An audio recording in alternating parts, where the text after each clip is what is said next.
Hi viewers, welcome to competitive bytes by Bharat. ఈరోజు మీ ముందుకు ఒక వండర్ఫుల్ ఆపర్చునిటీతో అయితే రావడం జరిగింది. ఈ ఆపర్చునిటీ వచ్చేసి మనకు Visakhapatnam port trust research and planning division నుంచి అయితే రిలీజ్ అవ్వడం జరిగింది. మన ఆంధ్రప్రదేశ్లో ఈ పోర్ట్ ట్రస్ట్ అయితే ఉండడం జరిగింది. అండ్ ఇది వచ్చేసి మనకు walk in interview on contract basis. Visakhapatnam port trust is seeking experienced ₹75,000 per month for system administrator, అలాగే network administrator and database administrator అయితే కావాలైతే రిలీజ్ చేయడం జరిగింది. And ₹50,000 per month for presentation specialist and e governance application specialist for recruited employees in relevant post అనమాట. Okay, 75,000 అయితే మనకు system అడ్మినిస్ట్రేటర్కి and network administrator and database అడ్మినిస్ట్రేటర్కి ఇవ్వడం జరుగుతుంది. అలాగే 50,000 కనుక చూసుకుంటే ప్రజెంటేషన్ స్పెషలిస్ట్ అండ్ ఈ గవర్నమెంట్స్ అప్లికేషన్ స్పెషలిస్ట్కి అయితే ఇవ్వడం జరుగుతుందని చెప్పడం జరిగింది. ఇది వచ్చేసి మనకు only on contract basis. And interview వచ్చేసి వాక్ ఇన్ ఇంటర్వ్యూ ఉండడం జరుగుతుంది. Interested candidates may please walk in with their curriculum with a 2 passport size photos with original certificates and experience with 2 set of photocopies. Applicants turn up walk-in without original certificates and support documents will not be allowed అనమాట. Okay, మీకు వచ్చేసి interested candidates ఎవరైతే ఉన్నారో మీరైతే walk-in ఇంటర్వ్యూకి అయితే వెళ్ళమని చెప్తున్నారు. మీ CV అంటే మీ రెజ్యూమ్ తీసుకొని దాంతోపాటు 2 పాస్పోర్ట్ సైజ్ ఫోటోగ్రాఫ్లు, అలాగే దాంతోపాటు మీ original certificates and experience certificates with 2 sets of photocopies అనమాట. ఫోటోకాపీస్ 2 sets ఉండాలి ఏదైనా కానీ. వాక్-ఇన్ మీ ఒరిజినల్ సర్టిఫికేట్స్తో పాటు మీ సపోర్టింగ్ డాక్యుమెంట్స్ తీసుకొని వెళ్తే మాత్రం అలో చేస్తామని చెప్పడం జరిగింది. ఓకే, వచ్చేసి మన experience, education qualify, other data అయితే వెబ్సైట్ విజిట్ చేయమన్నారు. నేను క్లియర్గా చెప్తాను. వెన్యూ కనుక చూసుకుంటే CMS conference hall, 2nd floor, administrative office building, Visakhapatnam. Contact numbers కూడా ఇక్కడ ఇవ్వడం జరిగింది. ఈమెయిల్ ఐడి కూడా ఇక్కడ ఇవ్వడం అయితే జరిగింది. Date and time of reporting వచ్చేసి మనకు 31st May 2021 11 AM అయితే ఉండడం జరిగింది. సో వెల్ బిఫోర్ 1 week ముందే మీకు చెప్పడం జరుగుతుంది. Qualifications, experience and terms and conditions are enclosed అనమాట. ఈ terms and conditions, qualification, experience గురించి నేను ఇప్పుడు చెప్తాను. దయచేసి క్లియర్గా వీడియోని ఎండ్ వరకు చూడండి. సో దట్ మీకు కావాల్సిన ఇన్ఫర్మేషన్ అయితే ఇవ్వడం జరుగుతుంది. అండ్ మన ఛానల్ ఫస్ట్ టైం చూస్తుంటే ఛానల్ సబ్స్క్రైబ్ చేసుకోండి. అలాగే పక్కనే ఉన్న బెల్ ఐకన్ ప్రెస్ చేయండి. సో దట్ నెక్స్ట్ టైం నేనేం వీడియోస్ చేసినా మా అప్డేట్స్ అయితే మీకు రావడం జరుగుతుంది. Okay students, let us get into the video. Qualifications, experience and terms and conditions గురించి మాట్లాడుకుందాం. మనకు వచ్చేసి పోస్ట్ వచ్చేసి network administrator, network routing switching specialist అయి ఉండాలి. మనకు బేసిక్ క్వాలిఫికేషన్ కనుక చూసుకుంటే అతను as on 31st 1 2021కి first class in 4-year BE BTech degree in computer science and engineering, information technology, electronics and communication engineering అని చెప్పడం జరిగింది. ఒక ఫస్ట్ క్లాస్లో పాస్ ఉండాలి బీటెక్లో, అది కంప్యూటర్ సైన్స్లో కానీ, ఐటీలో కానీ, ఈసీఈలో కానీ. ఓకే, ఏజ్ వచ్చేసి 45 years బిలో ఉంటే సరిపోతుంది. డిజైరబుల్ కనుక చూసుకుంటే మనకు first class in 2-year MEM.Tech in computer science and information అనమాట. ఓకే, ఫస్ట్ క్లాస్ మనకు డిజైరబుల్ ఎవరంటున్నారంటే ఫస్ట్ క్లాస్ చేసి అతను ఎంటెక్ కూడా చేస్తుంటే ఎంఈ కానీ ఎంటెక్ చేసిన వాళ్ళకైతే ప్రిఫరెన్స్ ఇస్తామని చెప్తున్నారు.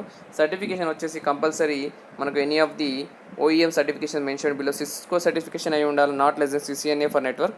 HP certification for network, not less than ACCX అనమాట. Okay, date of certification should be 1/11/2018 or thereafter అని చెప్పడం జరిగింది.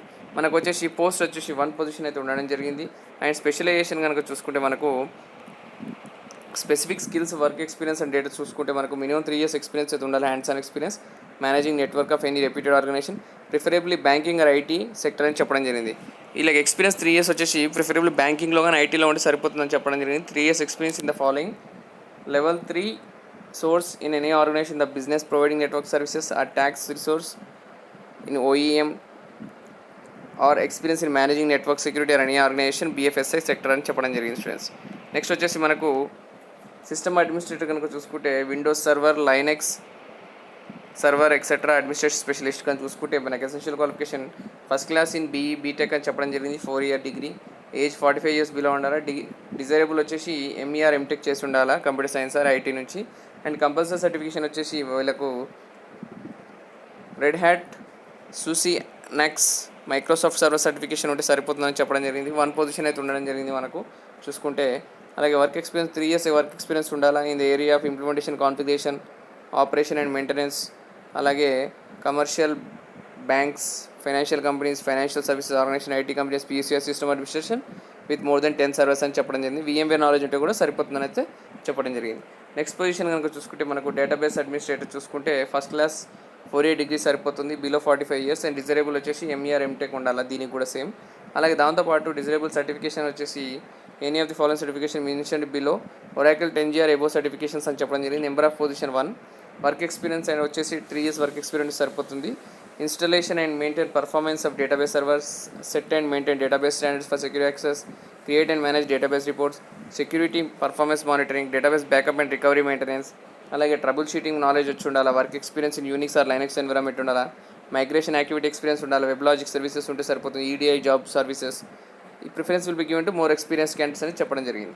అలాగే మనకు ఐటీ స్పెషలిస్ట్ సర్వీసెస్ కనుక చూసుకుంటే మనకు ఫస్ట్ క్లాస్లో సరిపోతుంది బీఈ బీటెక్లో, అలాగే ఏజ్ 45 years బిలో ఉండాలా, డిజరేబుల్ వచ్చేసి ఎంఈఆర్ ఎంటెక్ చేస్తుంటే సరిపోతుంది, డిజరేబుల్ క్వాలిఫికేషన్ అండ్ సర్టిఫికేషన్ కానీ MySQL or PostgreSQL certification సరిపోతుంది, number of position 1 position and work experience వచ్చి మినిమం 3 years ఉంటే సరిపోతుంది. And with e governments application of government of India like e office, e tenders and e sparrow etcetera అనేది చెప్పడం జరిగింది students. Preference will be given to more experience candidates అనేది చెప్పడం జరిగింది.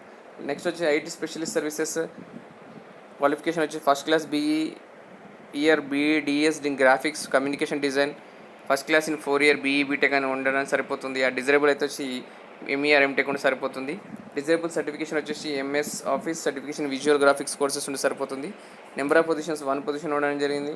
Experience in the below mention areas and specific అని చెప్పడం జరిగింది. Experience in MS office, అలాగే దాంతోపాటు like experience in graphical design and graphical representation of data set provided అని చెప్పడం జరిగింది. అలాగే ఎక్స్పీరియన్స్ వచ్చి graphics and layouts of product instructions, అలాగే దాంతోపాటు experience visual work brochures documents status reports, good in oral and written communication and other works interested by VPT related to IT అని చెప్పడం జరిగింది. And knowledge in any 2 graphic design programs like Photoshop, Adobe Premiere, Macromedia, Flash and Dreamweaver అని చెప్పడం జరిగింది students. ఇది students మనకు number of positions, అలాగే వాటి క్వాలిఫికేషన్స్, వాటి రిక్వైర్మెంట్స్, వర్క్ ఎక్స్పీరియన్స్, స్కిల్స్ ఏమేమి కావాలో వాటి గురించి కూడా మనం డీటెయిల్గా మీకు చెప్పడం జరిగింది. So Visakhapatnam port trust research and planning division terms and conditions కూడా ఇక్కడ ఉండడం జరిగింది. ఈ టర్మ్స్ అండ్ కండిషన్స్ కూడా ఒక్కసారి మీరు చదవండి. ఫస్ట్ వచ్చేసి ద సిస్టమ్ అడ్మినిస్ట్రేటర్, ఆ network administrator, database administrator specialist and e government specialist work in the Visakhapatnam port trust under administrative control of joint director అని చెప్పడం జరిగింది. She will be posted in Visakhapatnam port trust, should attend all working days, he should attend the works interested by joint director RNP, he shall be paid at 75,000 rupees and 50,000 rupees per month. Presentation specialist and e-governance specialist already మీకు చెప్పడం జరిగింది. Issue follow the IT Act policy guidelines and rules. Income tax applicable to be recovered from the consolidated remuneration as per IT rules అన్నమాట. He or she eligible for 12 days leaves in 1 year అనమాట pro rata basis. Prior permission should be obtained from competitive for late coming. In the event of absence, remuneration will be paid on pro rata basis for actual days అని చెప్పడం జరిగింది. She will not be entitled to any benefits except the consolidated remuneration అనమాట. రెమ్యునరేషన్తో పాటు మీకు వేరేది ఏం రాదని చెప్పడం జరిగింది. She is forbidden from receiving any remuneration or reward the shipping agencies, clearing and forwarding agencies and it's the staff for professional service rendered in its capacity అని చెప్పడం జరిగింది. ఓకే, ఇది వచ్చేసి మనకు ఇది ఒక్కసారి మీరు క్లియర్గా చూసుకోండి, మీ టర్మ్స్ అండ్ కండిషన్స్ ఉండడం జరిగింది. సో ఇది స్టూడెంట్స్ మనకు Visakhapatnam port trust research and planning డివిజన్లో ఇది ఒక మంచి ఆపర్చునిటీ. ఈ ఆపర్చునిటీ మిస్యూజ్ చేసుకోకండి. దయచేసి ఈ వీడియోని మన ఫ్రెండ్స్కి షేర్ చేయండి, ట్రై చేయండి. ఎవరైతే ఐటీ డిపార్ట్మెంట్లో బాగా ఎక్స్పీరియన్స్ ఉన్న వాళ్ళకి షేర్ చేయండి. 3 years minimum experience, network administrator, అలాగే దాంతోపాటు సిస్టమ్ అడ్మినిస్ట్రేటర్, దాంతోపాటు database administrator and IT specialist services అని పోస్టులకైతే మనం వేకెన్సీ అయితే చూడడం జరిగింది. సో దయచేసి ఈ వీడియోని మ్యాక్సిమం షేర్ చేయండి, ట్రై చేయండి. అండ్ వీడియో మీ అందరికి నచ్చుతుందని అనుకుంటున్నాను. నచ్చితే లైక్ చేయండి అండ్ కామెంట్ బాక్స్లో కామెంట్ చేయండి. And thank you for watching the video. Have a great day.